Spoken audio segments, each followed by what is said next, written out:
During the Qing dynasty, a man named Wang was out taking his morning constitutional when he noticed a pretty young woman of 18 struggling with a heavy bundle. Being a gentleman, Wang inquired if he could be of assistance, and the young woman burst into tears. Wang gently asked as to the source of her distress, and she told him that her own parents had sold her as a concubine to a rich man whose jealous wife beat and abused her to the point she felt she had no choice but to run away. And now she had nowhere to go. Now, Wang was a kind man and, concerned for the young woman's welfare, invited her to stay at his home, which was nearby. The young woman readily assented, but warned Wang to keep her presence a secret for his own safety. Wang's house was a sprawling affair with a large library enclosed by a high wall, so he took her there for concealment, and she stayed there, hidden, for several days, until Wang broke down and told his wife of their strange guest. Wang's wife urged her husband to send the young woman away. She was afraid she might have run away from some rich and powerful family, and that Wang might find himself in considerable trouble. But he just laughed at her concerns, and the young woman remained secluded in the library. A few days later, Wang was walking through the marketplace when he was accosted by a Taoist priest who began sniffing him, and then followed his extraordinary behavior by asking Wang if he had recently encountered any strangers. When Wang said that he had met no one, the priest said, "Then why are you bewitched?" When Wang laughed in his face, the priest became angry and said, "Fool! Don't you know you're near death?" Wang walked away with a smirk, figuring the priest was merely trying to sell him a lucky charm against demons. Still, he had encountered a stranger recently, the young woman. He decided to question her to see what further information he could learn as to her background and situation, in case something was truly amiss. But when Wang attempted to enter the library, he was unable to open the outer door, which forced him into the undignified extremity of having to climb the outer wall. Once inside, he found the inner door to the library tightly locked as well.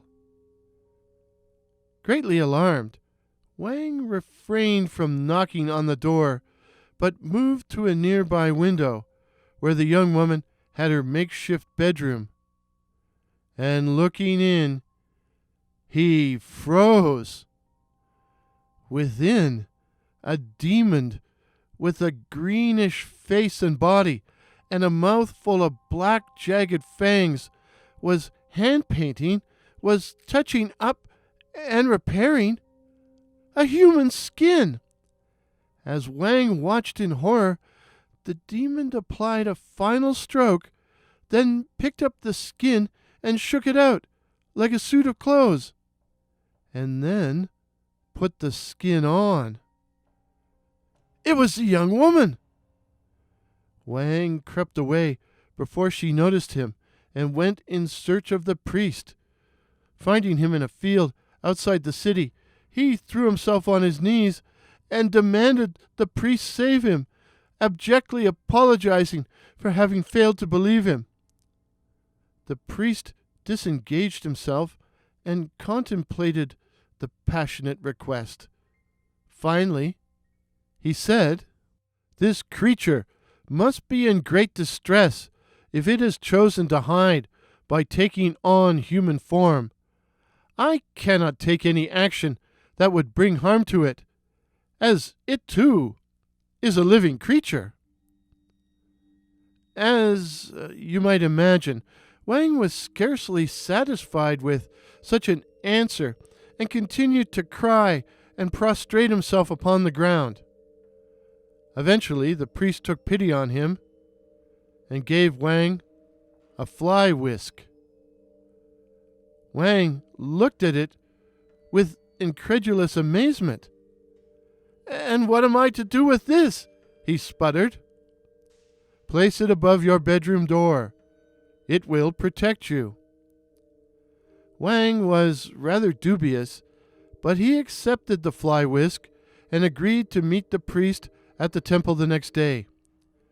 Returning home, he hung the Fly-Whisk above his bedroom door and then hid inside, where he cowered in fear. After a while, he heard the sound of approaching footsteps, and too afraid to move, Wang got his wife to look out. The girl stood just outside the door, glaring up at the Fly-Whisk, grinding her teeth in anger. Then she stalked away. But before Wang could breathe a sigh of relief, she was back screaming, "So, Sir Priest, you think you can defeat me? I claim this man. He is mine, mine." And with that, she tore down the Fly-Whisk, shredding it into tiny pieces with her claw-like hands, before pushing open the door and racing into the room to confront Wang, ripping open his chest with talon-like fingers and tearing out his still beating heart, before sauntering away with it. The servants came running, alerted by the wife's screams, and were confronted by a scene dripping with gore. Too frightened to move, they remained there, immersed in the bloody mess, until one of them finally went to fetch Wang's brother, who in turn went to look for the priest. When the Taoist learned of Wang's murder, he flew into a rage. "And to think I showed compassion to this demon." He then accompanied the brother to Wang's house, where he surveyed the mutilated corpse. Sniffing the air, the priest said, "Fortunately, the demon is not far off," and he indicated some apartments on the southern end of Wang's compound. "Who lives there?" the priest inquired. "Those are my apartments," Wang's brother answered. "Have you met with any strangers recently?" "Strangers? No. None at all?" "Oh, just the old woman." "Ah, the old woman. Just an old woman begging for charity. My wife put her to work, scrubbing floors." "Then let us examine this drudge and find out what she might tell us." As he walked towards the apartments, the priest drew a wooden sword and in a penetrating voice called out, "Base-born fiend, give me back my Fly-Whisk." The old woman appeared in the yard and made for the nearest exit with supernatural speed, but the priest blocked her way and knocked her to the ground, her human skin splitting and falling away from her body to reveal a hideous, greenish demon which sprawled, growling and grunting before them.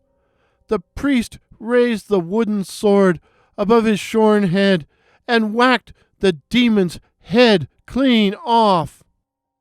The demon's body then began to twist and writhe and turned into a column of thick, acrid, greasy black smoke.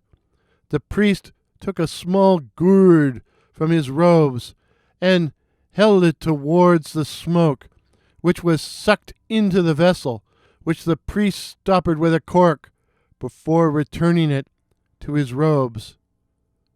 The priest then gathered up the skin the demon had used as a disguise. It was complete, with eyes, ears, nose, hands, feet. Carefully, he rolled it up and tucked it under his arm. "But what of my brother? Can you bring him back to life?" The priest shook his head. "No, but I have saved him from the demon in the afterlife." And then he slowly walked away. Perhaps he smirked.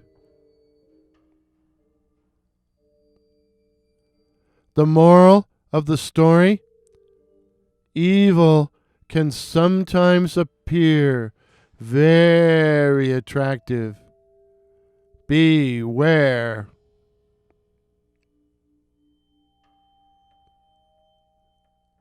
If this is your first visit to my channel, please consider subscribing. My name is Warren, and I write and tell original ghost stories and original horror stories featuring such cryptids as the Night Floaters, werewolves, and the Black-Eyed Children. So again, please consider subscribing. Please help me to reach my goal of 2,021 subs in 2021. Till midnight. Cheers. Text used today, courtesy of Project Gutenberg. Pictures, courtesy of Pix Here, that's PX Here, while the music was the phantasmic Ghost Story. Ghost Story by that patron of YouTube, the wonderful Kevin MacLeod.